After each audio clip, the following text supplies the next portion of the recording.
Before we get started, we'd like to thank Allianz Trade for sponsoring this episode of Let's Get Surety. Allianz Trade is the trademark used to designate a range of services provided by Euler Hermes. Euler Hermes is the global leader in trade credit insurance and a recognized specialist in the areas of surety, collections, structured trade credit, and political risk. For more information on Allianz Trade, Surety, visit their website referenced in the description. Now, on to our show. You're listening to Let's Get Surety. Let me hear your bonding talk with Kat Shamapande. Hey everyone, it's Kat Shamapande. Thanks so much for joining us for this episode of Let's Get Surety. I've got with me my co-host today, Mark McCallum, CEO of NASBP. Hey Mark. Hey Kat, we've got a special guest with us today. Welcoming our newest NASBP president, Nick Newton, president of Newton Bonding and AssuredPartners Agency. Hey Nick. Hello. Thanks for being on with us today. You're welcome. We're excited to have you on so you can teach us a little bit. We can learn a little bit more about you and let everyone in the industry learn a little bit more about you as you become president of NASBP. Sounds good. So can you kick off just by telling us a little bit about how you got into surety? Like most people, I stumbled into it. I was looking for a job out of college, answered an ad in the newspaper, back when they used to have ads in the newspaper. And it was a surety company looking for a marketing representative. And they gave me a company car, and that was enough for me. So I'm in. Yeah. Yep. That's awesome. So what gripped you immediately when you entered the industry? A paycheck? No. Well, that's always a good thing. Yeah. Usually one of the better reasons. Well, it was one of those things where, I knew nothing about bonds, and like I said, my car was starting to fall apart. I was about to get married, and this offered me an opportunity to start working. And, after a couple of months, I was ready to just drop it. Oh, really? Okay. So it wasn't immediately appealing. You didn't feel a good fit at first. I think part of it was just the job itself. Back then in the late 80s, this was with Western Surety Company, who I'm very grateful. They gave me my entrance into the industry. But, you went around and you were kind of known in the industry as a kit checker. They had these bond kits, and I had to audit the pre-executed bonds, make sure nobody had not reported a bond. And I think just a lot of the agents back then basically said, okay, this guy's just coming in. We're just going to throw the kit at him, leave him alone for 5 minutes, and he'll get out of our hair. Yeah. And, after a while, it's like, well, there's got to be more to this. Yeah. Right. And I was a little, what should I do?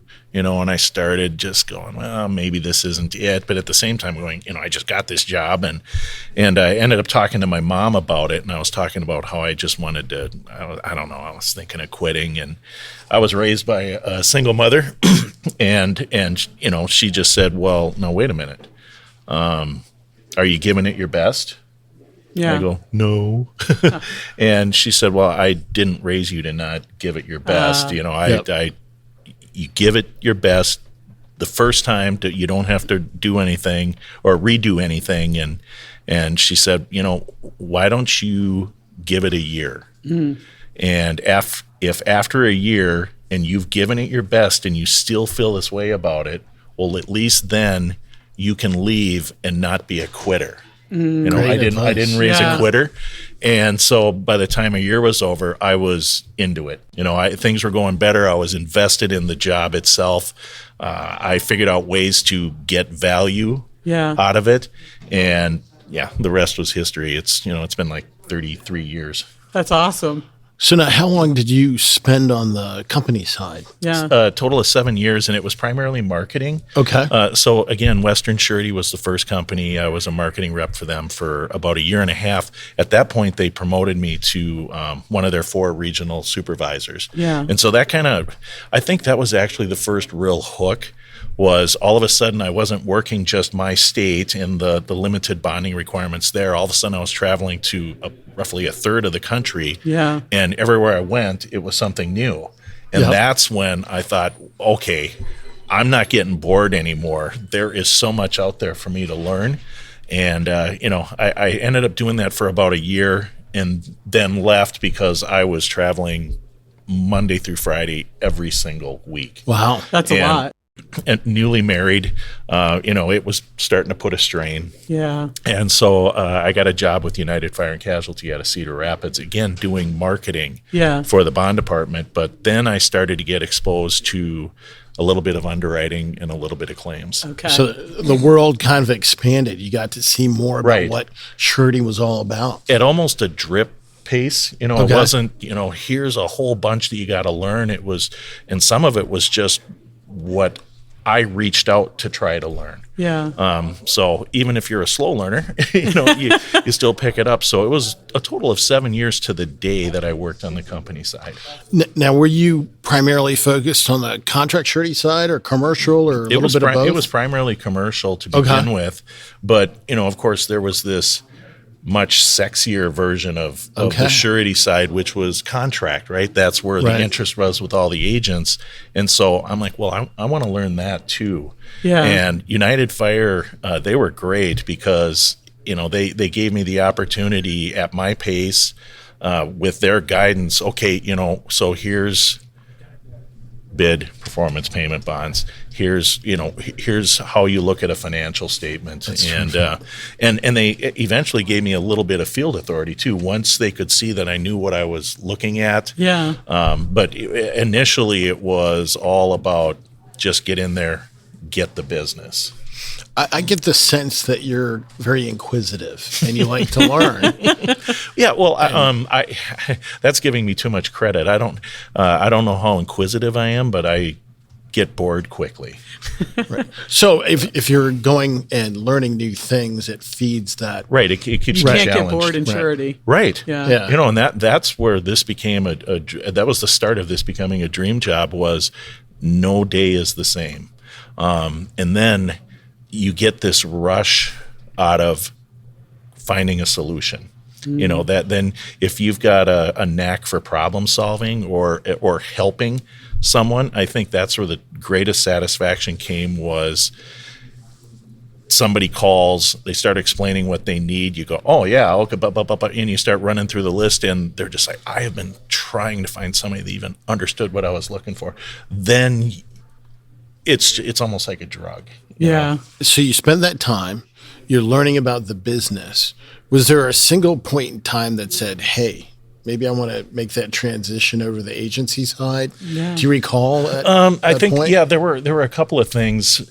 The travel was it wasn't wearing so much on me because I liked being out and about. Yeah. Did I do that with a Minnesota accent? You did. That was a good Minnesota I really tried not to.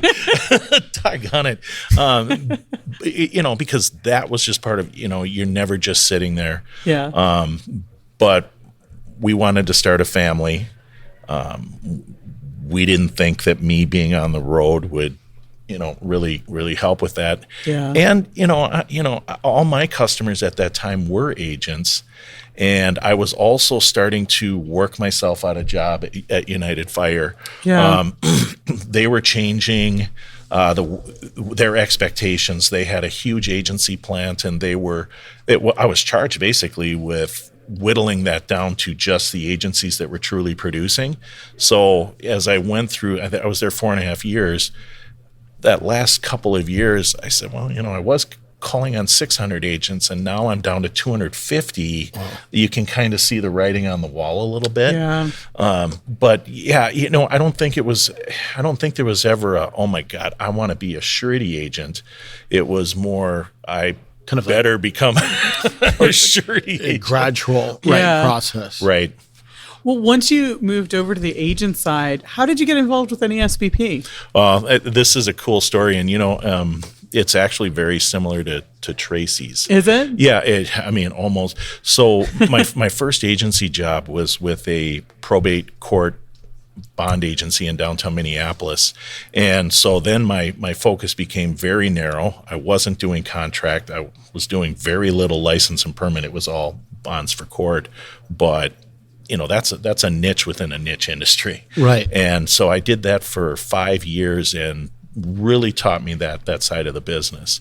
And so I was looking for a change, and one of my surety representatives knew that I was going to be leaving and told me of an opportunity of an insurance agency that was going to start up a bond department. I'm like, oh, okay, this sounds like a challenge. Yeah. Right. I wouldn't even know what to do, but I'm your guy.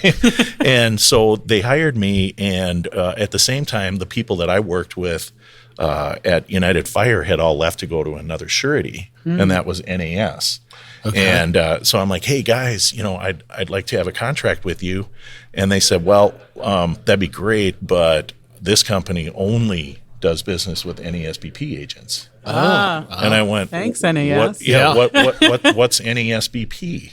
And so they told me, and I started looking into it, and I was just starting to build a book of business, and very cognizant of the revenue expectations and the minimal expense expectations that this agency had. And so I saw the costs, and I went, well, I better build up a book of business first. And very short, but then I started talking about it when I'd meet with management. Yeah. And of course, I'm like, look, if you guys want us to be a serious player in this market, we have to be a member of NASBP. Yeah. I mean, if I'm going to be going in, I think that gives me credibility maybe before I've even earned it. And so they allowed me to become a member. So yeah, it was Steve Anderson of NASB or of NAS that just said, this is what we want, was NASBP Well, and agents. the fact that you thought that, that gave you the credibility when you went in, it really shows the value of being an NASBP member. Well, the thing with NASBP, it from the beginning became something that I desired. It became an aspiration. And even going to when I finally got to go to the first meeting, and I had to pay all my expenses to go to NASBP out of pocket for years. Wow. So obviously it better mean something to me, and I better get something out of it.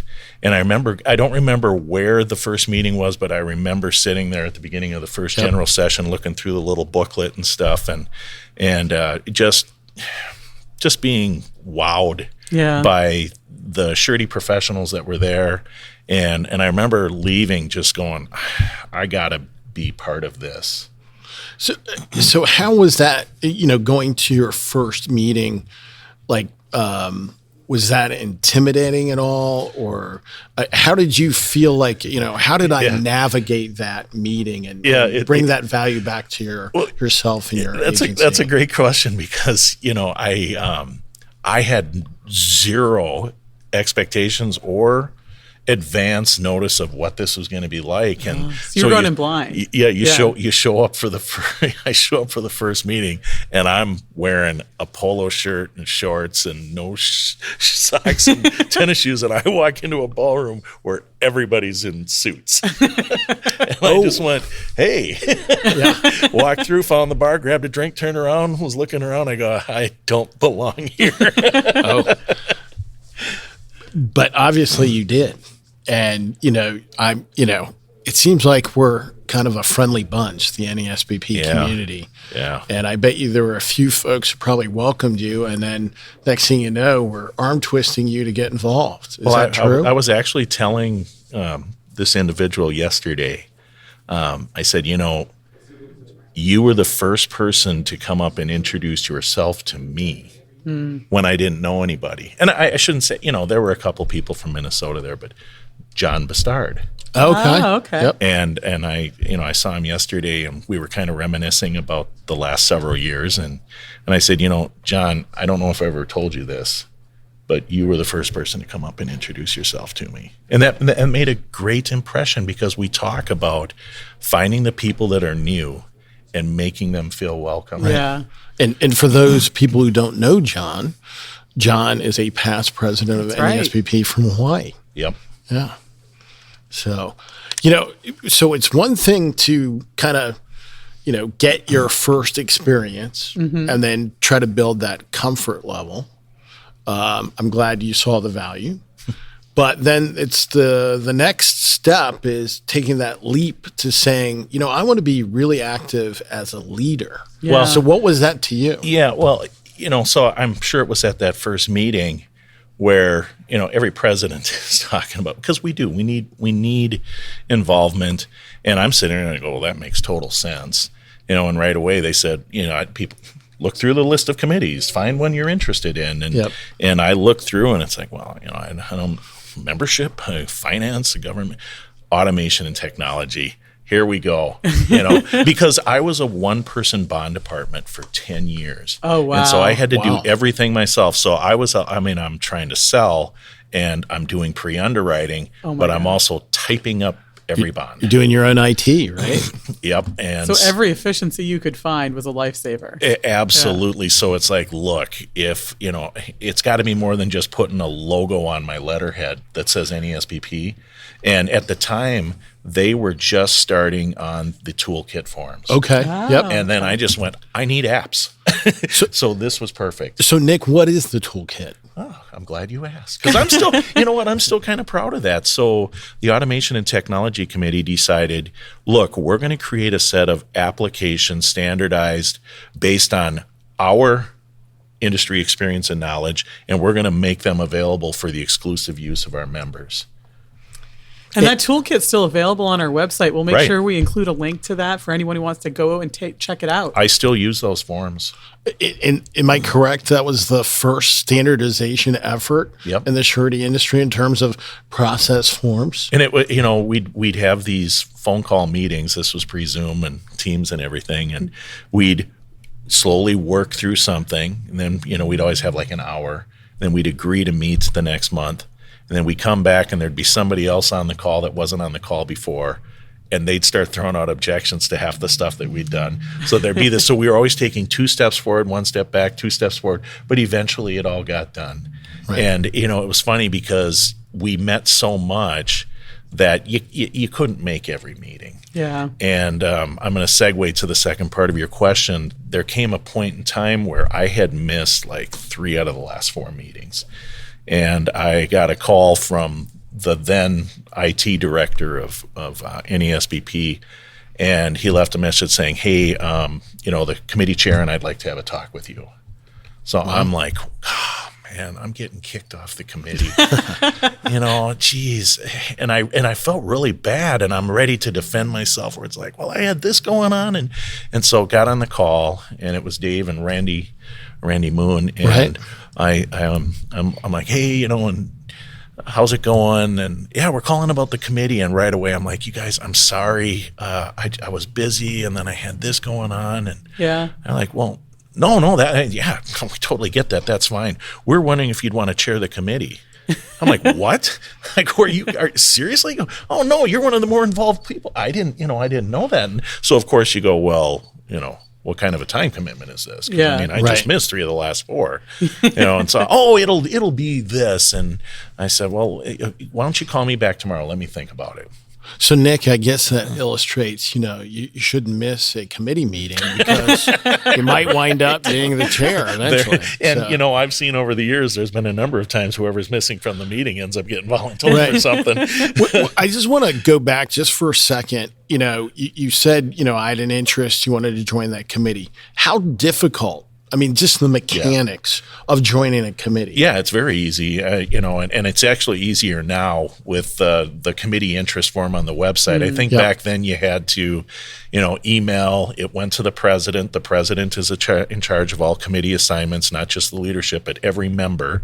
And I think it was Spence Miller at the time. Well, no, it wouldn't have been Spence. Whoever was before him approved me joining, but Spence was the one that said. And I got a call from him. It's like, hey, Nick, this is Spence Miller calling on behalf of NASBP. I understand you're willing to serve as committee chair. And I said, yes, I am. He goes, great. Nice. You got the job. That's awesome. And so then it was, you start, now you're a chair of a committee. Now you got to go to the mid-year, the annual. Right. And so that was kind of the next step. It's like, wow, I'm going to a board meeting. And then you go and here's this massive room, right, with all these regional directors at large, executive committee, all the committee chairs, NASBP staff, and you're just like, wow. It was just amazing to listen to all the things that this association does. And as you're listening, you're thinking, well, I mean, if I'm going to be here, I've got plenty of time. I could probably join another committee, and I'm looking, I go, well, nobody's in ethics. And there should be more people in the ethics committee. This is ridiculous. So I joined the ethics committee next. Oh, that's great. It kind of pulls you in, but one of the things you hit on is through involvement, then you learned a lot more about what the community is doing to advance the profession, the industry. Right. That's when you really start to get hooked. And then you pair that with, I'm being surrounded by, watching and listening surety professionals who have been doing a lot longer than me and do it a lot better than me.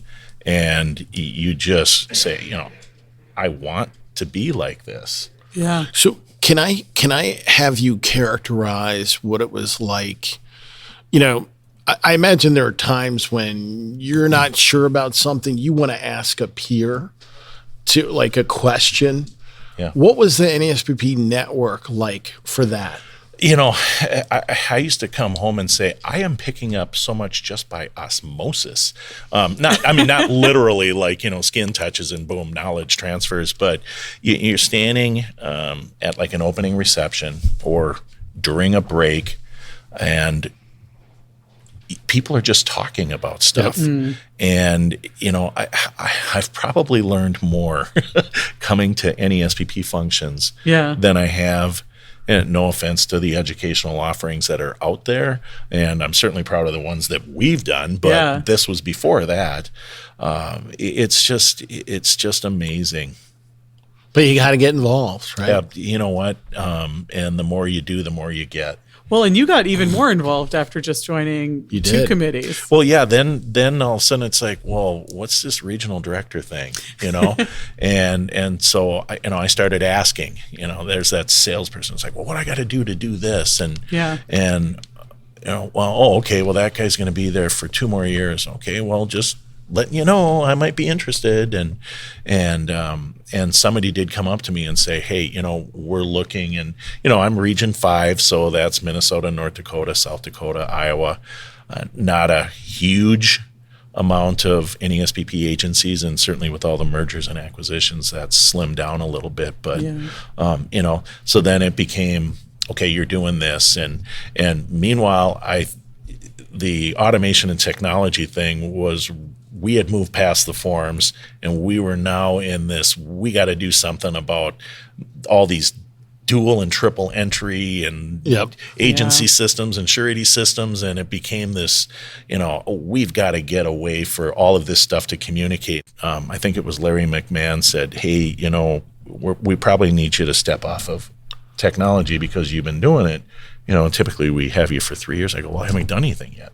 Yeah. I mean, you can't let me leave this until I accomplish something. But we did get started on what we're going. I mean, the toolkit, the whole outreach to financial data standards as in terms of surety financial information and that flowing through applications, all that has the genesis during your chairmanship. But let's go back to that love of learning, and now you've kind of flipped that on its head, and I understand you're also an instructor at the NASBP Surety School. It's so funny when you I think it was when Carl was president. Carl Doan. And his theme was raising the bar. And I remember sitting there listening to his speech, and I'd listen to the president's speeches, every year, and there was always something every year that just lit a fire under me or motivated me in a certain way. And Carl's really caught me at the right time. I'm like, okay, what more can I do for NASBP?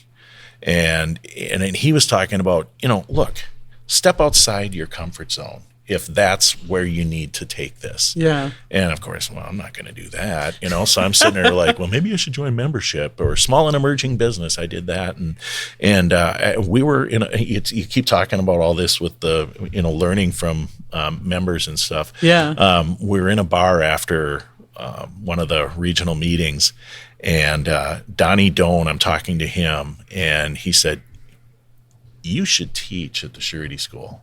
And I'm like, yeah, no, never had formal training. I wouldn't know what to do. And right away he said, Larry McMahon, another past president. Yep. Larry, don't you think Nick should teach? And Larry's like, yeah, you're going to teach.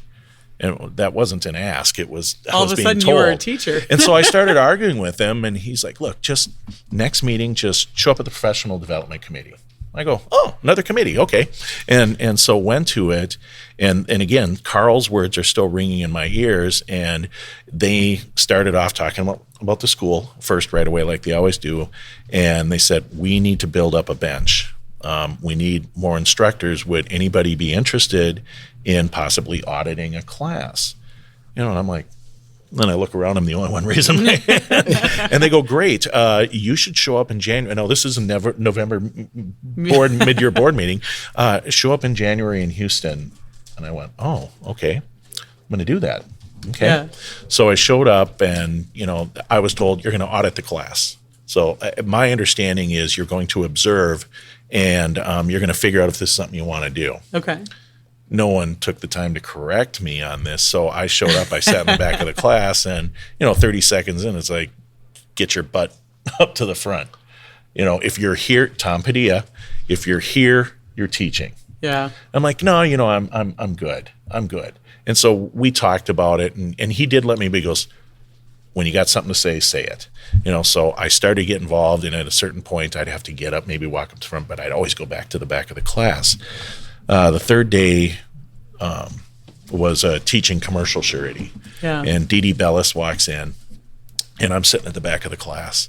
She walks in, she looks at me, and she goes, Mr. Newton, you write commercial, don't you? And I go, yeah. She goes, get your ass up here and teach. And I'm like, but Dee Dee, I get up here. Yeah. And I go, but I don't know the curriculum. She goes, just look at the slides, this stuff, and just look at the slides, and, we'll figure it out. So we started talking, and we traded off slides, and we got done, and she goes, what'd you think? I go, oh, I really loved that. Yeah. So now how long have you been teaching? I think it's coming up on 10. Yeah. Wow. I think so. I'm trying to remember when the 5-year Apple was, but I think it's coming up on 10. I haven't missed a school since that time. Because then, it was immediately in my blood. I wanted to do this, and I thought, well, the only way that I can do it effectively, I wanted to do a good job. Yeah. And it's only twice a year. And so I was just like, you guys, you got to let me come back so I can learn this. I need to learn how to teach. I know that I want to, but I don't know how to. And I really thank Matt Cashin, who was in the regular faculty, and he was about to be selected again. And I had talked to him, and it's like, how do I get so that I can make sure I can teach? Yeah. And he goes, don't worry about it. So they started assigning who the teachers are going to be, and his name was mentioned. He goes, I got a question. He goes, why are we building up a bench if we're not going to let them teach? And I think Bob Shaw was the professional development chair, and he said, well, do we have anybody more? And Matt said, well, Nick wants to teach, and Bob goes, okay, I guess you're teaching.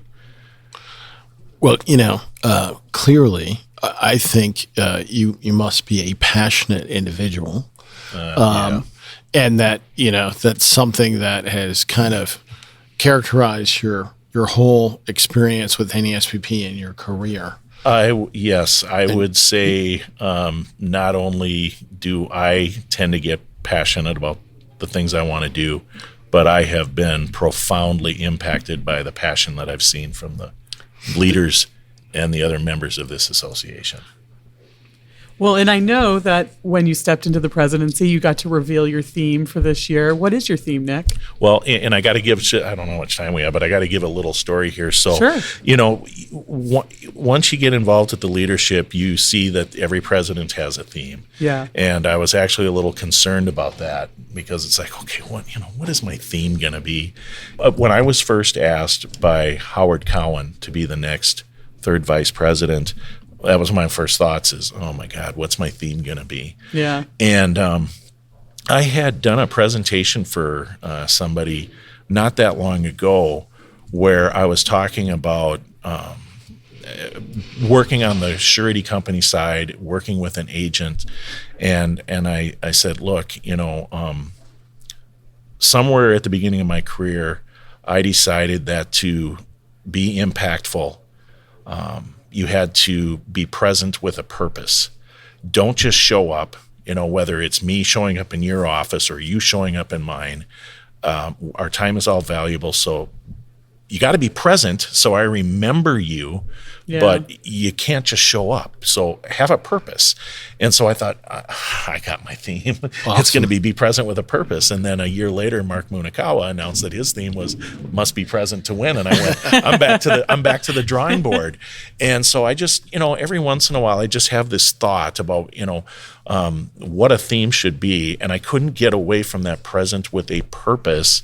And then I was reflecting. At one point I said, okay, I'm reflecting my career. And then I really started to focus on NASBP. And that's when I realized, this is passion with a purpose is what it needs to be. And Dee Dee Bellis, who's one of the co-chairs of my program committee, really helped me with this. We sat down and I'm just like, Dee Dee, you got to help me because I have all these ideas, but I need a neat tagline. And I went through all this and she's like, oh, so what you really want to do is build a legacy of passion and purpose. And I went, yeah, I'm trying to build a legacy with passion and purpose. She goes, well, no, you said of, not with. And so we started talking about the difference between that. And I go, this is good. But yet it still didn't quite, it seemed like, there yet. Right. Yeah. And then one day I just went, it's really more than just that. That's just a piece of it. It's got to be educate with passion and purpose, advocate with passion and purpose, outreach with passion and purpose, bond with passion and purpose, NASBP with passion and purpose. Everything we do with passion and purpose. See, I love that your NASBP journey is emblematic of your theme. Yeah, and it really is. It has to be true to me. And it has to be true of me and of my experience. And if somebody, I think some members are missing out by not getting involved. It's that 20% is doing 80% kind of a thing. They need to get off the sidelines. If you truly put something in this association, you're going to get so much more out of it. But you got to have that energy, that focus, where you can become passionate about it. And it's really not a hard ask or task. Awesome. Nick, it has been so awesome talking about your career, how you got into Surety, and then all the way up through how you became president. Yeah, it's been a fun ride. It was fun for you to take us along with you for that. So, thanks, Nick. Thanks. You've been listening to Let's Get Surety. Let me hear your bonding talk. Brought to you by the National Association of Surety Bond Producers. For more information about the NASBP and its members, visit nasbp.org.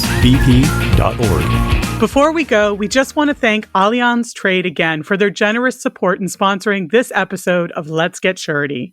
Allianz Trade is the trademark used to designate a range of services provided by Euler Hermes. Euler Hermes is the global leader in trade credit insurance and recognized specialist in the areas of surety, collections, structured trade credit, and political risk. For more information on Allianz Trade Surety, visit their website, referenced in the description.